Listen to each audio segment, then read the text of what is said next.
Hey guys, Adam Giles here with Zen Float Co., your float specialist. Wanted to take today on our bi-weekly, we're doing bi-weekly Facebook Lives now instead of weekly, and go through how to float for 2 hours and why you should. If you were just with me, I lost connection there and had to start over. So let's hop into this.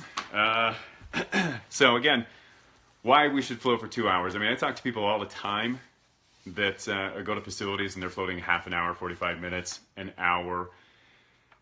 They're going to push you a lot of the times to go that amount of time. It's more difficult. Well, not more difficult, but float centers, I mean, you got to think of it when the way they look at it. You know, they're going to make more money if they have people going by the hour as opposed to, you know, adding an extra 30 minutes and that they're losing that little bit of extra time or going an extra 2 hours, 2 full hours there, because typically they don't always charge you double the rate. They give you a little bit of a discount to do so. So they would prefer just going that hour, you know. Not all of them do, but I mean, it makes sense on their end, of course. So people don't really, they may not understand what the difference is by getting a full 2 hours in it, or more, of course, as compared to just the 1 hour, where most experienced floaters are going to tell you that, you know, 30 minutes to an hour initially, that's just relaxing. That's not getting in. Hello, everyone. Got the distance. I can't see. I'm sorry. I've done 2 hour. Oh, yeah. So we got people doing 3 or 4 2-hour floats. That's awesome. Fantastic. So yeah, people are actually doing it, and it's actually the better way to do it. Let's just start there. Before I go into all that, of course, let me. I want to mention real quick, just if you guys haven't already checked out the new floating page, it's called the Floating Community. Make sure you check it out. Get on there. There's lots of experienced floaters on there. There's people that have built their own tanks. There's people that own tents, or just people that go to float centers. So, hi, Ellen. Actually, I was going to mention you, Ellen, because I saw that you did a 4.5-hour float. So I wanted to mention that as well. Let's go into this. Let's see. First of all, I mean, I still talk to a lot of people constantly that have actually never floated yet. And some of them, I mean, they've read the reviews, they know what it's going to do, but they, I love long floats, yeah. Ellen loves long floats, guys. But some people are still nervous about it. You know, whether it's claustrophobia, I hear that a lot. Claustrophobia, that's, you know, an actual condition that people need to worry about. Well, that people do worry about, but with floating, I don't think you need to worry about it as much. At least with our tents, you don't, or some other units, some commercial units where you can actually get in to stand up on. So don't let that hold you back if you haven't tried it. It is something that you can work past, and especially with the calming sensation that you get while you're floating, it gets people past that, always. So I've sold tents to folks that have told me they're claustrophobic, and I've never had them once call back and say they can't use it because of that reason. So. Or people just never tried it before, they're hesitant and they think it's kind of woo-woo, whatever. Or, let's see, sensory deprivation is just unfamiliar, you know? It's something that we don't experience in our everyday life, so being within our own mind and complete silence, that tends to terrify some people, worry them, you know, or just make them uncomfortable. Or I've even had people tell me they're scared of the dark, which, if you're like me, you know, some people, they believe that, you know, negativity, negative spirits, whatever it is, you know, can present itself in darkness. So, you know, I can see where people would be a little bit worried, but there are ways of getting beyond that. If you're like me, I do a little smudging sometimes within my tent just to kind of get rid of any negativity. But there's always something to work past. I mean, there's always a way to work past all of this stuff is really what I mean. But, all right, so moving into the actual longer sessions. Even if you have floated for a while, it can still be difficult to, and I'm sure some of you noticed, it can be difficult to reach those 2-hour marks or longer because it takes, again, 30 minutes to an hour for a lot of people to really relax. And I think, I don't know if it was Duncan Trussell or who said it, but when you get that, well, that first hour, it's just really relaxing your body. And people think that we're relaxed, but until you really experience it, like you'll know when you're fully relaxed, and a lot of people it takes about an hour to do so. My mom and friends are opening one up in Iowa City. That's awesome. Let's see. My float tank has lights in it. Well, that kind of defeats the purpose of sensory deprivation, I think, but but that's pretty cool. I'm sorry, I can't read everybody's questions right away. I apologize, guys. But yeah, that 30 minutes to an hour it takes to really relax and get into it. And then that next hour is going to be getting the benefits. Okay, that 30, when people are able to go an hour, I feel really relaxed after. Yes, absolutely, you're going to feel relaxed after. But a big part of that's going to come from the Epsom salt in the water.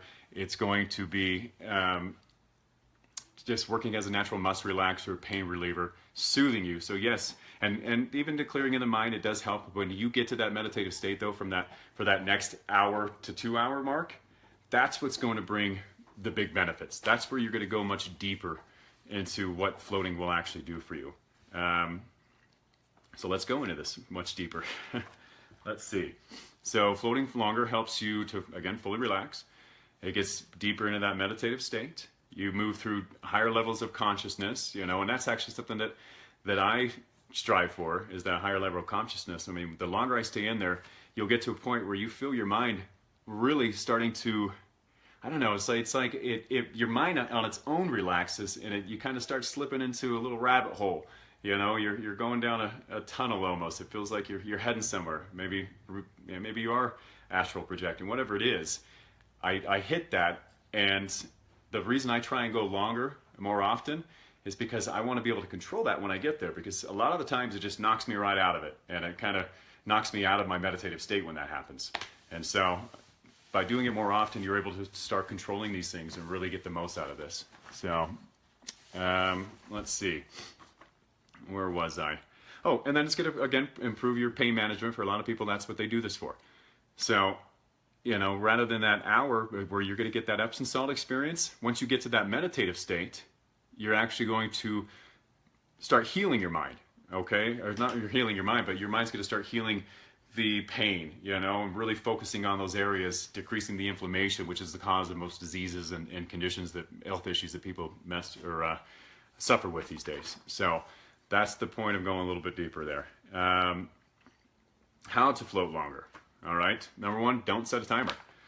I notice whenever I set a timer, I'm constantly wondering, is the timer about to go off? Is it about time yet? So if you do set a timer, try and set it for longer than what you're shooting for. If you're shooting for 2 hours, shoot for 3 hours on a timer. That way you're not constantly worried about it. Okay, if I've gone 3 hours, yes, but if you go in 2 hours, perfect. If you do, well, let's say you go and you keep going, but you're not able to make that 2 hour mark, then maybe set a timer a little bit closer, 2:15 or whatnot, but just try not to think about it. And that's the most important part, is keep your mind focused on what you're doing. Nothing. That's what you want to focus on, nothing. Let's see. Use a guided meditation. I love doing this, actually. There's a lot of different tones and sound healing and whatnot that you can actually use. And you can, put it for 30 minutes, 15 minutes, 30 minutes, whatever it is, that kind of really relaxes you, and it sets the tone for the rest of the float. Maybe it's an hour-long meditation. It could even be,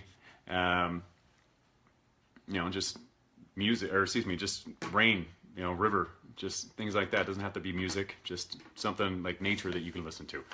And when that's off, you got another hour of relaxation at that point. Let's see. And then practice. That's all, really, practice. That's what it's going to come down to, is the more often you're able to do it. When I talk to people and they're, I'm going once a month, helps me relax. You need to go more, really. I mean, it's just like anything else. You don't go to the gym once a month. What's that doing for you? There's no difference between this and, a yoga practice, a workout practice, whatever it is. The more you do it, the more you're going to get from it. That's really what it comes down to. The longer the session, again, I know people that sleep in them. Like every night, I've seen people get rid of their beds. They sleep in them every single night to get the most rest out of it they possibly can. And so they're going 8 hours. I saw a gentleman talking on the floating community page that just did a 5-hour float, and you could tell how excited he was and how amazing he felt. And that's where I saw Ellen's, who I mentioned earlier. Ellen mentioned she went for a 4.5 hour float. I hope you don't mind if I tell the story, Ellen. Why her mother was dealing with cancer, and the float actually helped her to get through that situation and actually make it a lot easier for it to help her mother in that situation. So that's what floating does for you. Again, I don't think people realize, they think of the immediate feeling that they get right after, but they don't think of really deeply how it changes our minds and alters us to be better, more efficient, happier human beings. So there's a lot to this, folks. Let's see. Yeah, again, if you're finding it difficult to hit those 2 hours, just commit to doing it more often. More often, you know, more in a week, and longer sessions, as much as you possibly can. So yes, just examples of people doing it longer. Like I said, myself, I already went through that. It's floating 5 hours. Yeah, I think that's pretty much it. Oh, Monique, let's see. So our social media manager, she did that 30-day challenge. I don't know if anybody, how many of you actually saw that. She did a float every single day for 30 days. And still now she finds it difficult to actually really relax. If she doesn't go regularly, she finds it difficult to get fully relaxed quickly in her float sessions. You know, so it is something that you got to consistently do. Absolutely. Let's see. Oh, actually, and then another, I don't know if I told the story. If I told the story, I apologize. But I had a gentleman come to my house named Darren. He wanted to, well, I mean, I insisted that he check out the tank. So I told him to set a timer for 2 hours. He's like, oh, no, there's no way I'm going to be in there for 2 hours. I'm claustrophobic. I'll be in there 20, 30 minutes tops. 3 hours later, I had knocked on the door, and it was before it was in here. I knocked on the door to let him know that he had been in there for 3 hours, almost 3 hours. And he said he was claustrophobic, there's no way.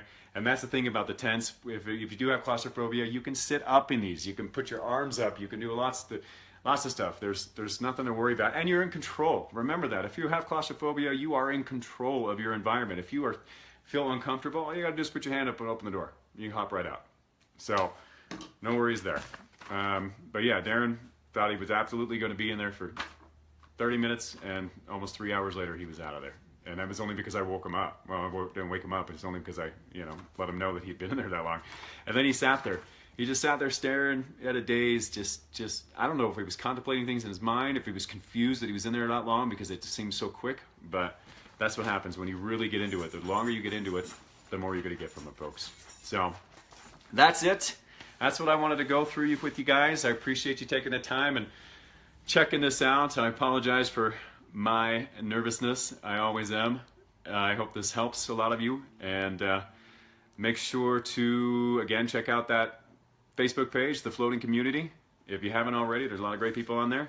And if you guys have any questions, I'll go through these questions. I apologize if you guys asked any questions and I didn't get to them, but we will go through. Wait, how often do you change the salt water or the water? Hey, Vince, sorry about that, man. 1.5 years to 2 years is what you. As long as you keep up normal maintenance, it'll be 1.5 to 2 years. And make sure you're rinsing yourself fully before you use it as well. So I've talked to people that have gone over 2 years even, but let's just plan on 1.5 to 2 years. Let's see. But yeah. That's it, guys. I appreciate you taking a look. Have a fantastic day. Make sure you keep asking questions. We'll be checking it. Happy Valentine's Day. I forgot to mention that. I need a Valentine. I'll talk to you guys later. Have a great one. I can't stop.